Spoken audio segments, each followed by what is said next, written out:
माननीय उपमुख्यमंत्री महोदय, संपूर्ण महाराष्ट्राची जनता त्या आरोपीला फाशीची शिक्षा झाली पाहिजे म्हणून आपण पाठपुरावा करतो आहोत। आणि दुसरीकडे आपले डीवायएसपी त्या आरोपीला पाठीशी घालण्याचं काम करतात। मला वाटतं की डोंगराळे आणि मालेगाव तालुक्याला बदनाम करण्याचं हे कुटील कारस्थान आहे।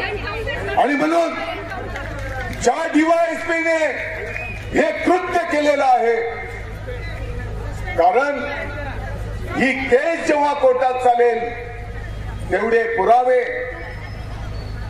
पोलिसांचा रिपोर्ट याच्यावर त्या आरोपीला फाशीची शिक्षा होणार आहे। माननीय मुख्यमंत्री महोदयांनी फास्ट ट्रॅक कोर्ट वरिष्ठ वकील तज्ञ देण्याचा निर्णय केला आणि कोणाच्या सांगण्यावरून तो डीवायएसपी त्या ठिकाणी स्वतःहून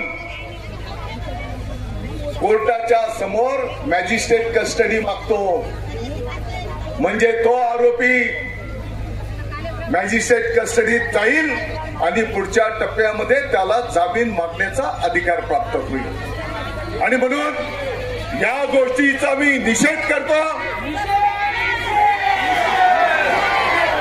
मालेगावचे आपले सर्व वकील महोदय कोर्टामध्ये उपस्थित झाले।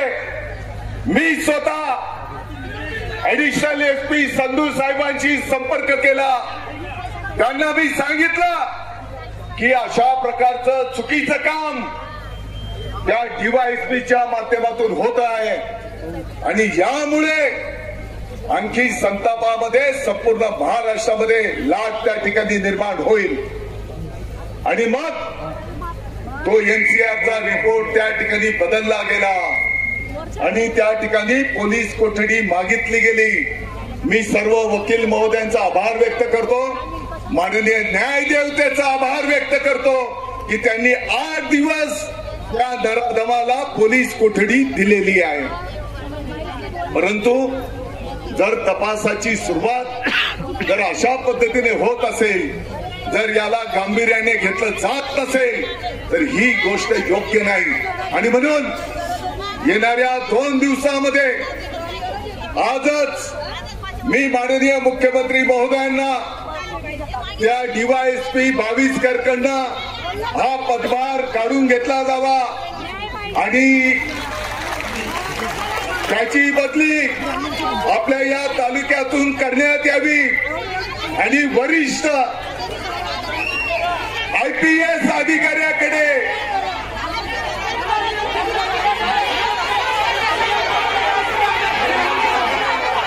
संपूर्ण मालेगावकरांच्या भावना आहेत की त्याला निलंबित केलं पाहिजे। हे डोंगराळे आणि मालेगावला महाराष्ट्र शासनाला बदनाम करण्याचं षडयंत्र आहे आणि म्हणून हे बिलकुल सहन करून घेतलं जाणार नाही। त्या अधिकाऱ्याला निलंबित केलं पाहिजे अशा प्रकारची मागणी आम्ही माननीय मुख्यमंत्री महोदय त्यांच्याकडे त्या ठिकाणी निश्चितपणे करू, हे पण मी या निमित्ताने आपल्या सर्वांना सांगू इच्छितो। आणि म्हणून त्या बालिकेला न्याय मिळाला पाहिजे। याच्या पुढच्या काळामध्ये असणाऱ्या माव्यांना घेऊन आपल्यापेक्षा असणारा 1000 पट बलाढ्याची तुला टक्कर देऊन त्यांच्या साम्राज्याला खिंडार पाडले आणि आपल्या आईच्या इच्छेसाठी रयतेचं स्वराज्य निर्माण केलं। असे म्हणजे ते छत्रपती शिवाजी महाराज यांना माझा मानाचा मुजरा, मानाचा मुजरा। महाराष्ट्र आणि त्यांच्या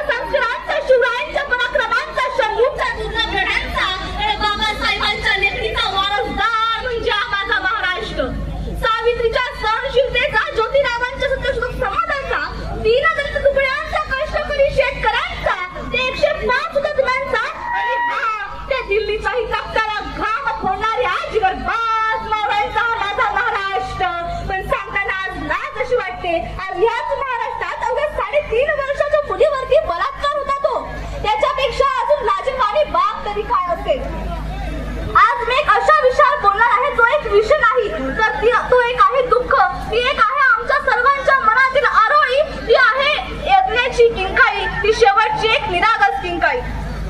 जी मुलगी एखादी रंगीत पेन्सिल घेऊन एखाद्या कागदावरती सहज एखादी रेषा उमटवायच्या वयात होती, जी मुलगी त्या आपल्या आईच्या कुशीत निघून अंगाई गीत ऐकण्याच्या वयात होती, जी मुलगी या जगाला एका खेळण्याच्या रूपाने पाहण्याच्या वयात होती, आज त्याच मुलीचा खेळणं करून तिच्यासोबत क्रूरतेने खेळलं गेलंय. आपण म्हणतो आज कुठे गेले ते मावळेचे छत्रपती, आज कुठे गेले ते छत्रपती शिवरायांचे मावळे. आज या ठिकाणी जर छत्रपती शिवरायांचं शिवशासन असतं ना तर अशी वेळ आलीच नसती. एखाद्याही कोणत्याही पुरुषाने इथं अशी हिंमत केली नसती, त्याच्या मनात हा विचार सुद्धा आला नसता. माझं तर असं म्हणणं आहे, अशा पापी लोकांना, अशा नराधर्मांना फाशीची शिक्षा द्यावी, तर त्यांचे हातपाय खंडित करून त्यांना या भर चौकात चाललं गेलं पाहिजे.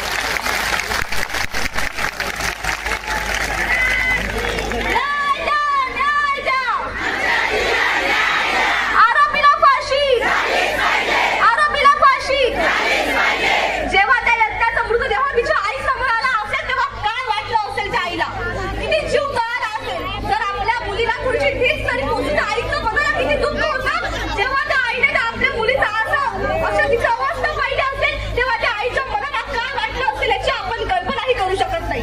इथं आल्यावरती एक अनुभव आला. इथं कोणाला दुःखासाठी आलेला असं मोजके जण होते, पण लोकांना सोशल मीडियामध्ये यायचं होतं. तिथं धक्काधक्का चालू होती. आपल्या दुःखामध्ये सहभागी होण्यासाठी आलोय हे लोक विसरत गेले.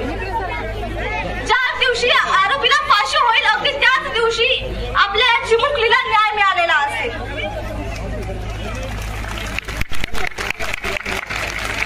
हिंमत देखील करणार नाही.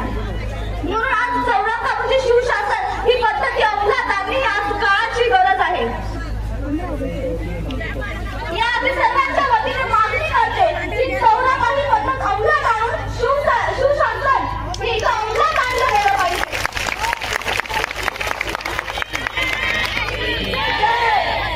छत्रपती शिवाजी महाराज की जय. आरोपीला फाशी. सर्व दुःखी जण आपल्या मालेगाव तालुक्याच्या डोंगराळे गावामध्ये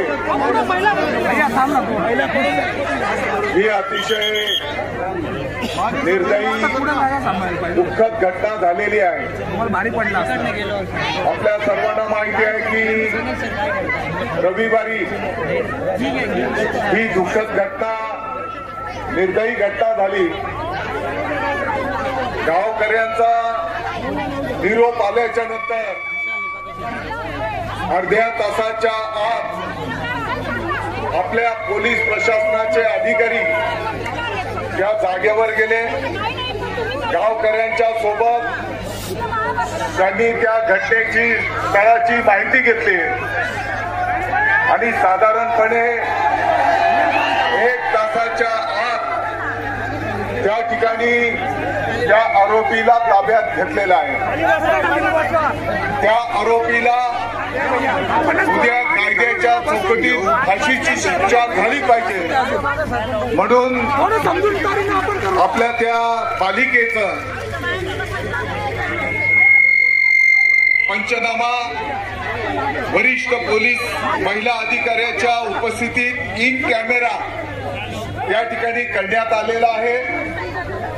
त्या बालिकेचं पार्थिव शवविच्छेदन त्या ठिकाणी नाशिकला 5 तज्ञ डॉक्टरांच्या उपस्थितीमध्ये त्या ठिकाणी करण्यात आलेला आहे.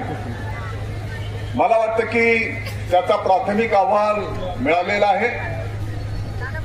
3 दिवसाची पोलीस कोठडी पहिल्या टप्प्यात मिळाली. या आरोपीला फाशीची शिक्षा झाली पाहिजे आणि म्हणून त्या बालिकेचे काका, त्या गावाचे ग्रामस्थ स्वतः माननीय मुख्यमंत्री महोदयांना भेटले, माननीय उपमुख्यमंत्री महोदयांना भेटले. मुख्यमंत्री महोदयांच्याकडे फास्ट ट्रॅक कोर्ट मध्ये ही केस चालवली जावी. ज्येष्ठ विधी तज्ञ वकील महोदय त्या ठिकाणी ही केस चालवण्याच्यासाठी देण्यात यावेत अशा प्रकारची विनंती या बालिकेचे काका आणि त्या गावाच्या ग्रामस्थांनी प्रत्यक्ष माननीय मुख्यमंत्री महोदयांना भेटून त्या ठिकाणी केलेली आहे.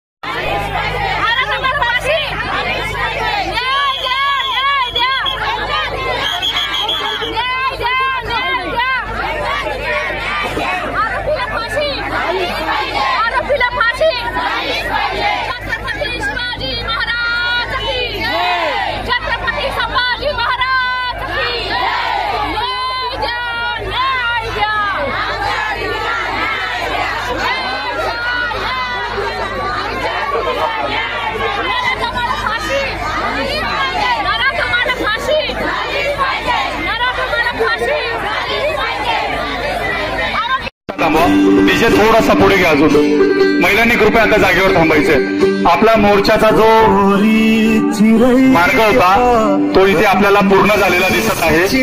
आपण अप्पर जिल्हाधिकारी कार्यालयात आता